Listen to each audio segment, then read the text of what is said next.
Apocalipse 16, 9. E os homens foram abrasados com grandes calores e blasfemaram o nome de Deus, que tem poder sobre estas pragas, e não se arrependeram para lhe darem glória. Nos diz algo sobre o coração dos homens. É raro que os milagres conduzam os homens ao arrependimento. E o arrependimento deve provir do coração e derivar da fé, a qual deve ter sempre Cristo e a cruz como seu objeto. Os homens, então, eles vão blasfemar, é um dos subtítulos aqui. Isaías capítulo 1, versículo 4, o pleito de Deus contra Judá. Ai desta nação pecaminosa, povo carregado de iniquidade, raça de malignos, filhos corruptores, abandonaram o Senhor, blasfemaram do Santo de Israel, voltaram para trás.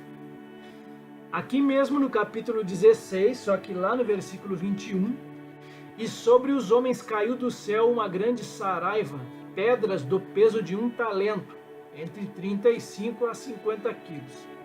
E os homens blasfemaram de Deus por causa da praga da saraiva, porque a sua praga era muito grande. E eles não se arrependeram. Um outro subtítulo aqui.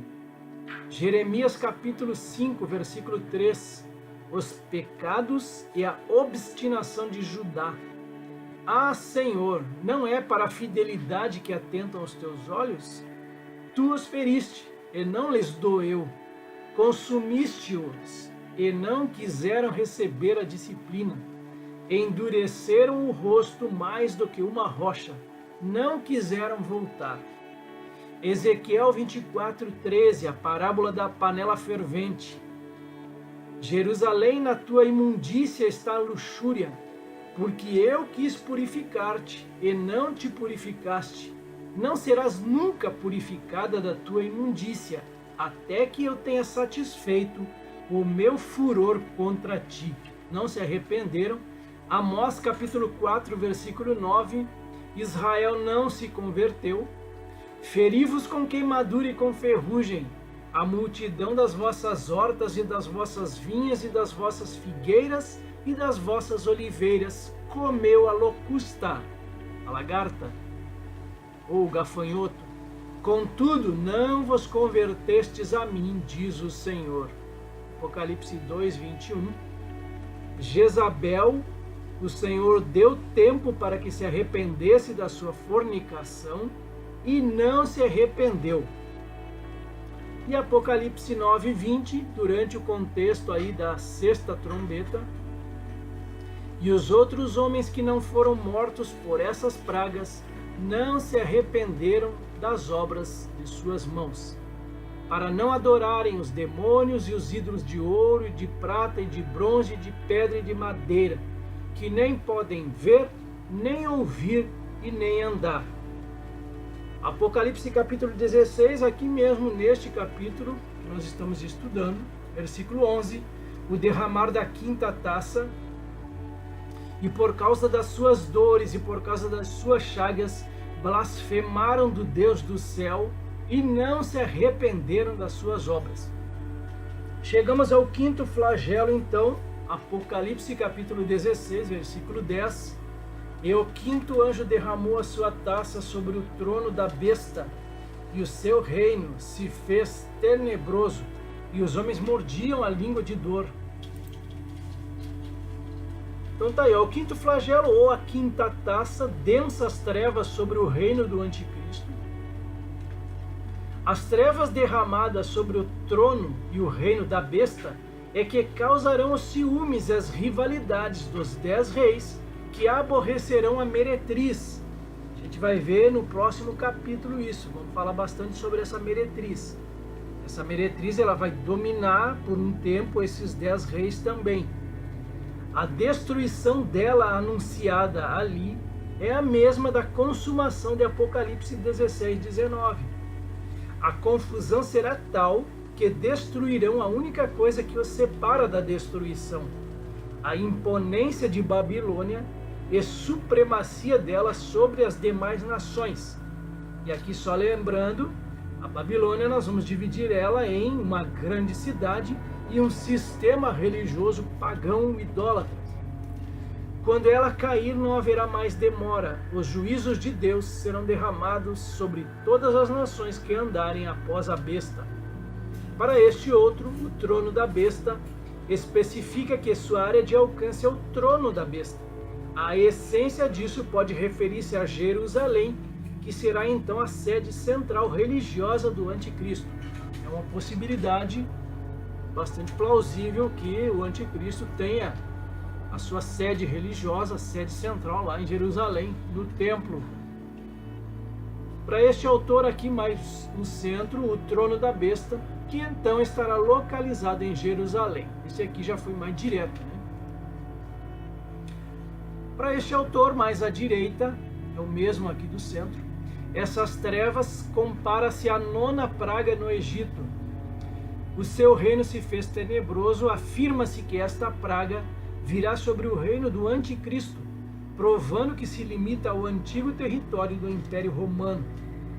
Essa intensa dor, os homens terão convulsões por causa das dores e das chagas. Deixo alguns textos aqui de referência sobre o trono da besta. E o reino da besta em trevas, aqui está a 9ª praga do Egito. Êxodo capítulo 10, versículo 22. Moisés estendeu a mão para o céu e houve trevas espessas sobre toda a terra do Egito durante 3 dias. Aqui fica bem claro o tempo, né? Aqui em Apocalipse não.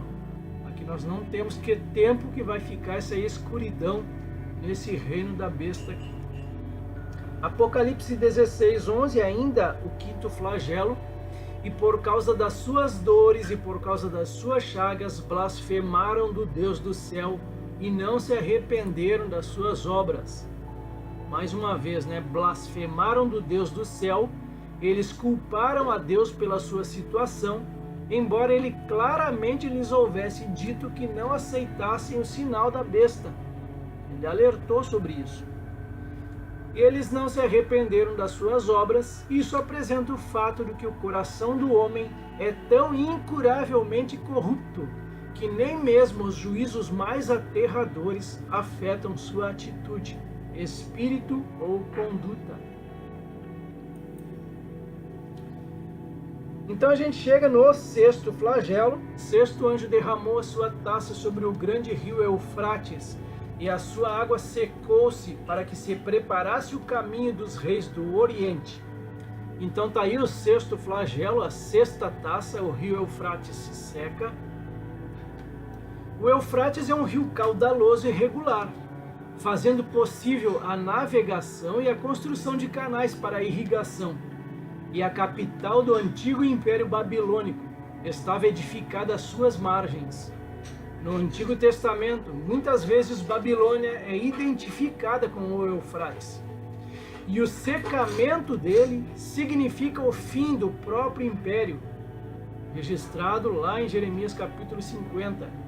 A mesma linguagem é usada em Apocalipse, portanto, a mesma ação que secará o Eufrates derrubará a Babilônia apocalíptica e abrirá o lado oriental da Palestina para a entrada de exércitos invasores. Apocalipse 16, do 13 e o 14, parece indicar que Deus induzirá a besta a destruir a própria cidade domicílio, a fim de, com este evento, engane as nações e convença-as a reunirem todos os esforços para destruir os destruidores de Babilônia, pois os reis que aborrecerão a meretriz são os confederados da besta e o próprio reino dela. A soberba dela será tal que não perceberá que tanto ela quanto os seus aliados estarão sendo conduzidos para o lagar da ira de Deus. Então essa Babilônia ela vai ser destruída pelo próprio anticristo e seus confederados, aquelas 10 nações ali. Mais um autor aqui, para que fosse preparado o caminho dos reis do Oriente. De fato, diz no grego, os reis do sol nascente. Sem dúvida, isso incluirá os exércitos da China e do Japão. além de outros que se juntarão ao anticristo na batalha do Armagedon. As águas do rio secaram, então, o que a gente traz de versículos bíblicos?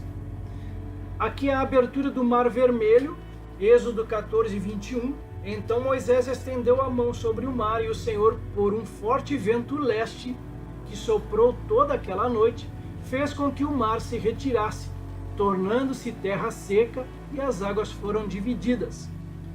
A gente vê também a passagem do Jordão, lá em Josué, capítulo 3, versículo 16. As águas do Jordão, que vinham de cima, pararam de correr, levantaram-se num montão, numa grande distância até a cidade de Adã, que fica ao lado de Sartã. E as águas que desciam ao mar de Arabá, que é o mar salgado, foram completamente cortadas. Então o povo passou diante de Jericó. Aqui é quando Israel adentra o território ali de Canaã, também o rio Jordão vai se abrir para que eles passassem. Elias e Eliseu, eles vão passar o Jordão em seco também. Então Elias pegou seu manto, enrolou e bateu com ele nas águas, as quais se dividiram para os dois lados e ambos passaram em seco. Eu fecho aqui Isaías 11:15, uma profecia mais para o milênio. O Senhor destruirá totalmente o braço do mar do Egito e com a força do seu vento moverá a mão contra o Eufrates, e ferindo-o, dividi-lo-á em 7 canais, de sorte que qualquer o atravessará de sandálias. Mais um comentarista para a gente analisar: a sua água secou-se. Isto não poderia ser tão literal quanto a estiagem do Mar Vermelho e do Rio Jordão? Ele questiona sobre isso. Tem por objetivo preparar o caminho dos reis do Oriente para que entrem na Palestina a fim de cooperar com o anticristo no Armagedon. Alguns ensinam que esta estiagem do rio Eufrates é a mesma do Império Turco, mas isto está muito distante da verdade. Então está aqui o mapa para a gente ter uma noção. Israel está mais aqui no canto, pequenininho, território de Israel. O grande rio Eufrates, ele surge lá na Turquia, passa pela Síria, pelo Iraque e vai até o Golfo Pérsico. Ele desemboca lá no Golfo Pérsico. Então esse grande rio Eufrates, em um determinado momento no futuro, ele vai secar para que os reis do Oriente, né, ele citou ali anteriormente a China, Japão, eles possam passar aqui e invadir a Palestina e vão se congregar contra Israel no final da grande tribulação. Então o rio Eufrates, ele é hoje um obstáculo militar. Aqui uma foto de satélite tirada em 1999, à esquerda da tela.